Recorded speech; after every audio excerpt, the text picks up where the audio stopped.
विमानस्थलमा छौँ त्यतिखेर बडो दुःखको बडो हामी दुःखी छौँ एकजना नेपाली भाइ एउटा दुःखद घटना लिएर आएको छु। मलेसियाको जोहर इस्ट एक कम्पनीमा नेपाली र म्यानमार बीच हराउँदाखेरि एकजना नेपालीको मृत्यु भएको छ। जो पञ्चक्षण गाउँपालिका वार्ड नम्बर 4 ललितपुरका राजन सन्तानको मृत्यु भएको छ।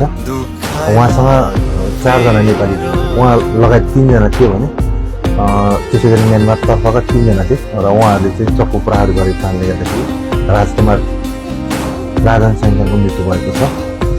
राजन साङको परिवारले आफ्नो छोराको शव नेपाल ल्याइदिनका लागि वैदिक सुरक्षा उद्यान नेपालको कार्यालयमा सम्पर्क गरिसके सहयोग मागेसँगै हामीले म यहाँ मलेसियाको प्रतिनिधि भएको कारणले राजन साङको शव नेपाल पठाउन लागि चाहिने डकुमेन्ट प्रक्रियामा सहयोग गरेको छु र उहाँको शव हिजो 13 तारिक मलेसिया एयरलाइन्स मार्फत नेपाल पठाउन सफल भएको छौँ र राजन साङको शव हिजो नै अन्त्येष्टि गरेको छ।